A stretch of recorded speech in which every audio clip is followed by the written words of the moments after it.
Are you looking at your career options and think getting another degree is the answer? Listen to this episode first. It could just save you tens of thousands of dollars and years of your life.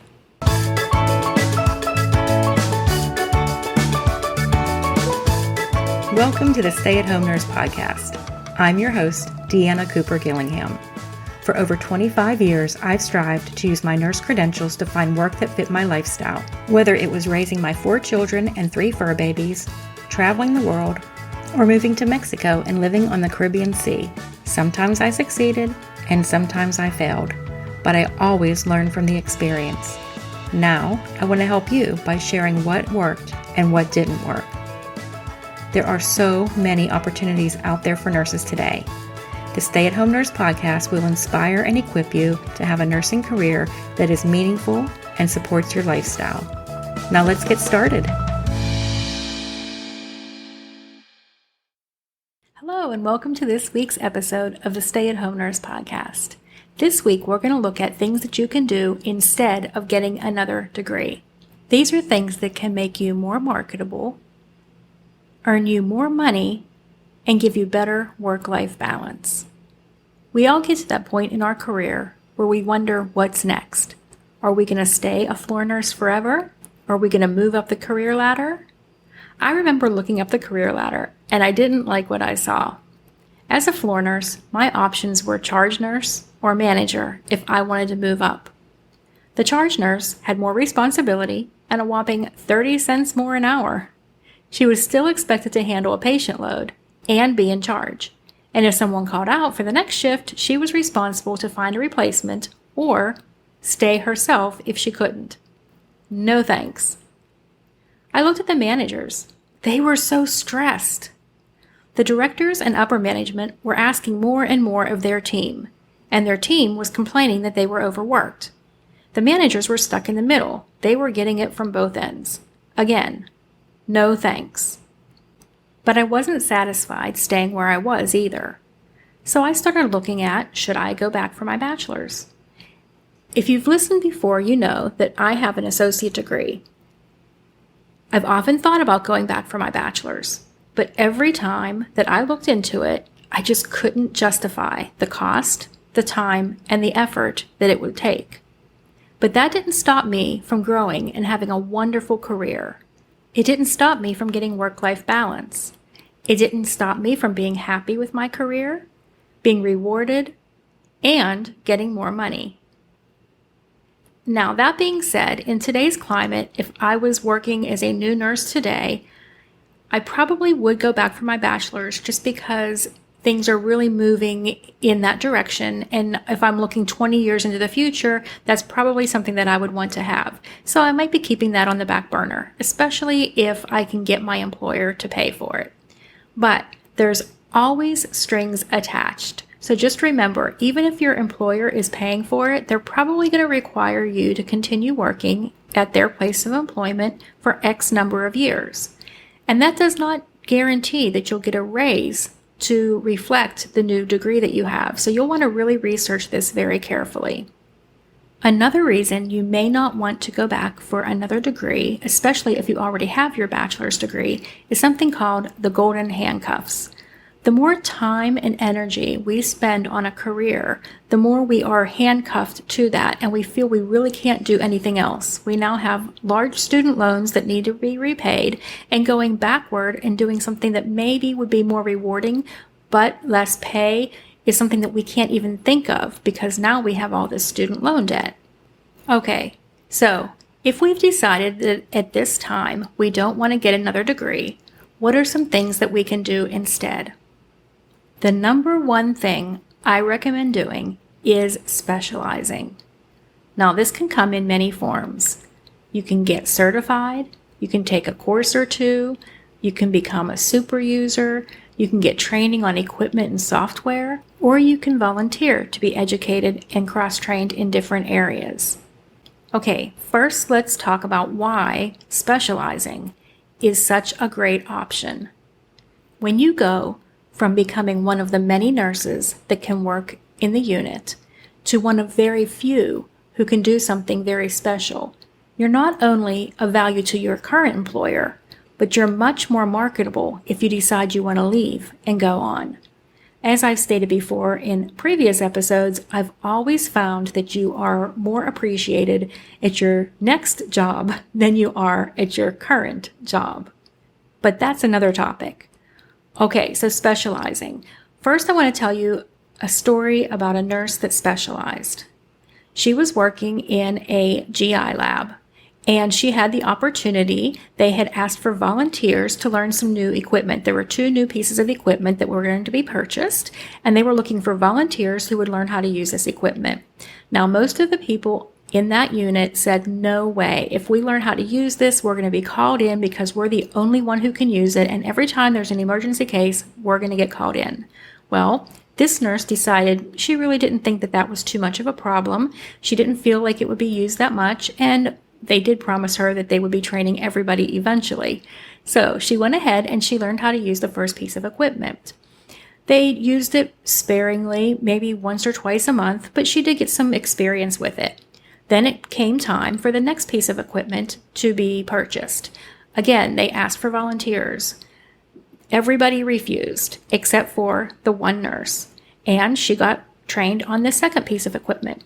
The second piece of equipment actually was only used one time on their unit, but she got experience using it, and when she was moving to another state, she was able to put the experience she had using these 2 pieces of specialized equipment on her resume and was able to get top dollar when she started working for her new company. Because they didn't ask how many times she used it. They just wanted to make sure she was familiar with it and actually had experience with it. So what did this cost the nurse?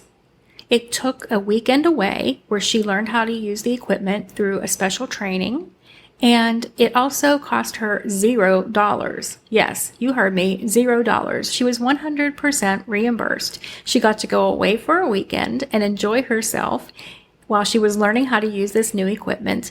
She got called in maybe once or twice in the year following that she was trained on this, which she really didn't mind because she got overtime. And again, she got a huge raise when she went to work for her next employer because she had used this. So virtually cost her nothing and was a great benefit for her. So that is one way to specialize. Get training on equipment or software. Now, this example used equipment, but you can also do this with software.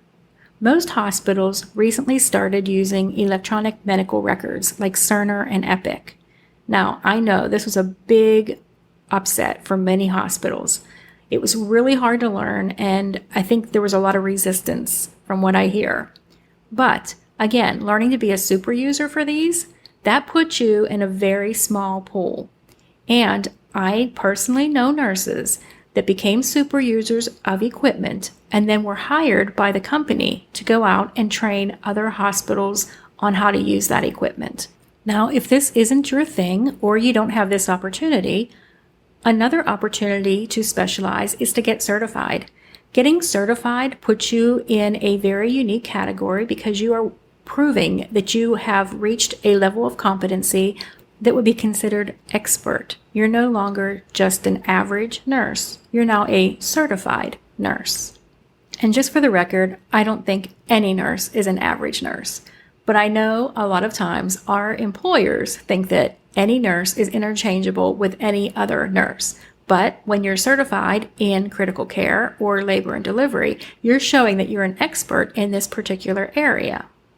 Now, usually to get certified, you have to be working in that area for a certain amount of time before you're even eligible to become certified. But if you are eligible, I highly recommend that you do this, especially if you want to stay in this area of work. Now, even if you don't want to stay in this area and you plan on moving to a different specialty, having that certification can still help you.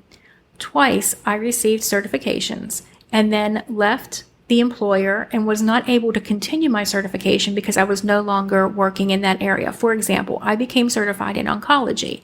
Then I left and I worked in ICU.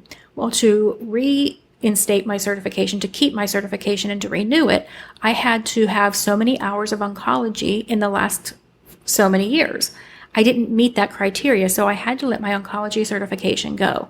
But when I was going to get my new job as a labor and delivery nurse, they were impressed by the fact that I had been certified in oncology. And they said if I could get certified in oncology, then they felt that I could learn labor and delivery and get certified in that also. So even if you can't get certified in the area that you want to move into because you don't have the time in that area, get certified where you are. It's not quite the same, but it's still better than nothing.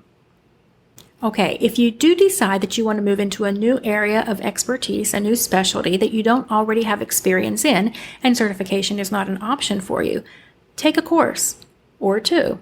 I actually did this right out of college. When I first graduated with my associate's degree, it was very hard to get a job.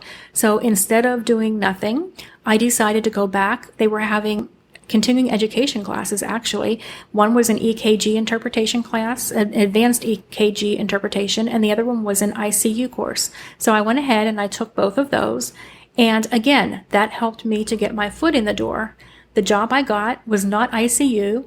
It wasn't even a step-down unit, so I didn't need either of these certifications for the job. But the fact that I was a lifelong learner and committed to continuing to learn impressed my potential employer. I got the interview, and then I got the job. And actually, it also helped with my next job. About 11 months later, I was looking for a full-time job because the current job was part-time. And the fact that I had this training was what got my foot in the door. It got my resume read, it got me an interview, and then it got me the job. Now, several years later, I did get to work in the ICU. And once again, even though I had had that training 5 years previously, it still paid off for me. Even though I didn't have hands-on experience working in an ICU, my employer told me that none of the applicants did, and because I had this training 5 years before, they would be happy to have me on board. So that one training that I took that cost me less than $1,000 paid off time and time again. Employers really value lifelong learners. Let's face it, medicine changes, and employers want employees, especially people in the medical profession, who will keep up with these changes. They want to know that you're not afraid of learning something new and that you actually embrace it. And when you show that you're willing to take a course that is not mandatory, that you did it on your own and you volunteered for it and you learned about something, they really like that. That pushes you to the top of the pack. Now, that being said, what if you take a course in something because you're not sure if this is a career path you want to take or not? That actually is beneficial too. Let's say, for instance, that I took that ICU course and I decided I hated ICU. I didn't like anything about it. I didn't like ventilators. I didn't like the EKG interpretation.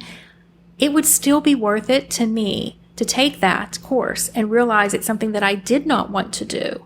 Because now I'm not wasting my time and energy and actually getting a job and hating the job and realizing that while I'm working that I don't like it. Instead, I know to cross that off and not even have it on my list anymore without actually having to go through the pain and anguish of working at a job that I didn't like and then trying to find something new, especially when you're not flourishing in that job. And that boss may not be able to give you a good recommendation because you're not flourishing in it, because it's just something that you don't get. So taking a course is a great way to find out, would you even like that area of specialty? Now, many of the courses that I took were in-person courses. I took a fetal monitoring course. I took an advanced fetal monitoring course. I've taken numerous courses, and they were always in person. But the great thing now is, with the internet, you can find just about any specialty online, and you can find a course to actually learn that specialty online. You don't even have to leave the comfort of your own home. Another option is to get a book about that specialty. Read about it. Get a foundations level book on the specialty that you're looking to go into and decide, is this something that I have a knack for, or is this something that I would dread? Okay, moving on. Another thing you can do is to volunteer. I've actually done this also. So it was great because it was a public health type of experience, which normally you need a bachelor's degree to work in public health. But because I did this volunteer through a church, I was able to put this experience on my resume and show that even though I didn't have the education, I did have the experience. Okay, one final thing. You can be cross-trained with your current employer. A lot of times if somebody's going out on maternity leave or they just have a lot of need in an area, maybe a floor that they have trouble keeping staffed, you can volunteer to be cross-trained on that, especially if you're getting pulled a lot from your current floor. Volunteer and say, hey, I'll get cross-trained and work in this area. Now, I know usually we don't like doing this. We like to stay in our own comfort zone. But when you do this, you're only picking one area that you would get pulled to all the time. And if it's another specialty area, you can learn that specialty and then you can put it on your resume. Now, what I've often find is that when you do things like this, like getting cross-trained with your current employer or taking continuing education with your current employer, they expect that it's just one of those things that nurses should do, and they may not appreciate it. But what I have found is your next employer will.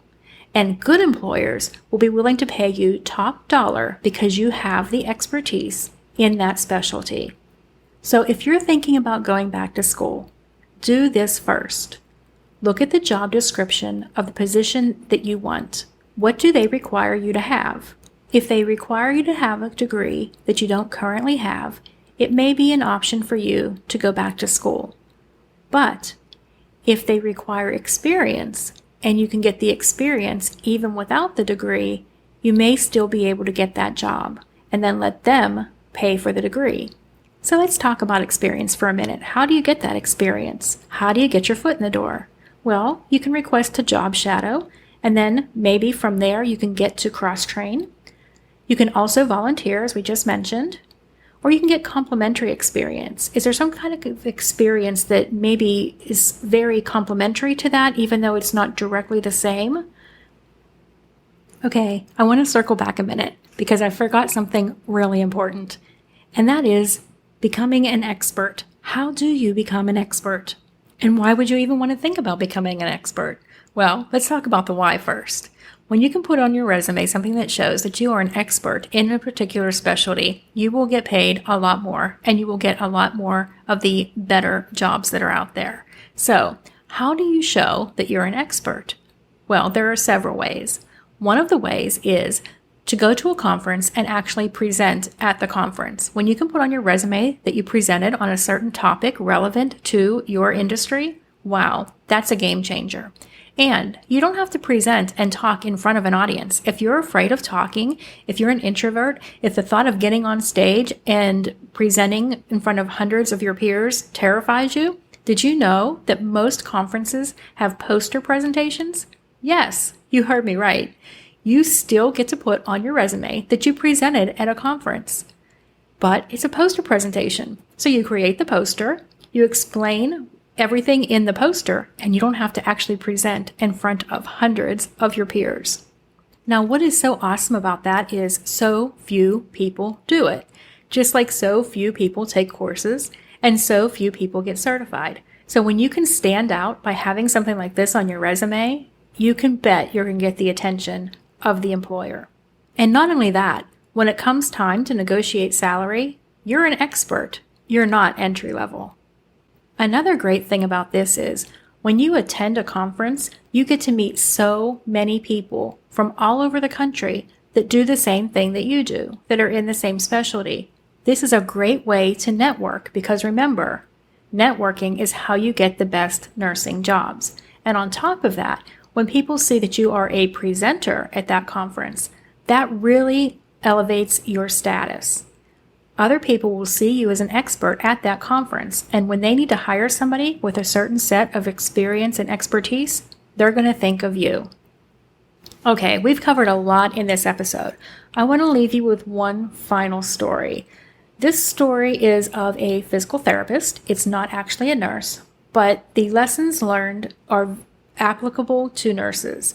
So this physical therapist was working and she decided that she needed to either go back to school or she needed to specialize. She looked at the cost of going back to school and it really wasn't something that she wanted to do.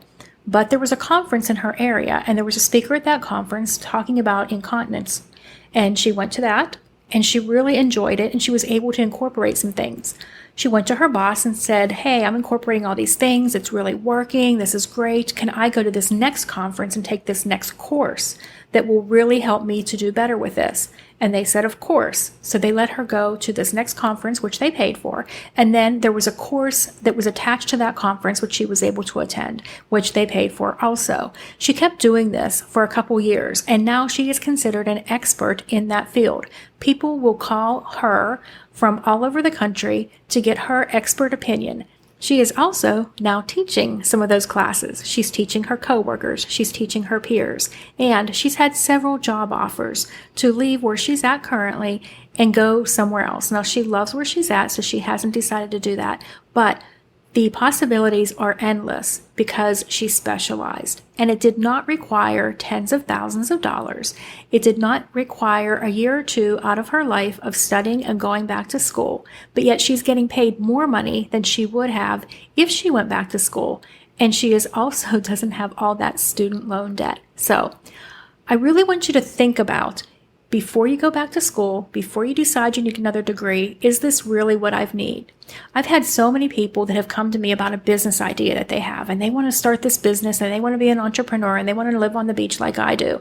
And I say, what's holding you back? And they're like, well, I don't have the right degree. I have to go get my master's first. And I'm like, no, I don't have my master's, and I did it.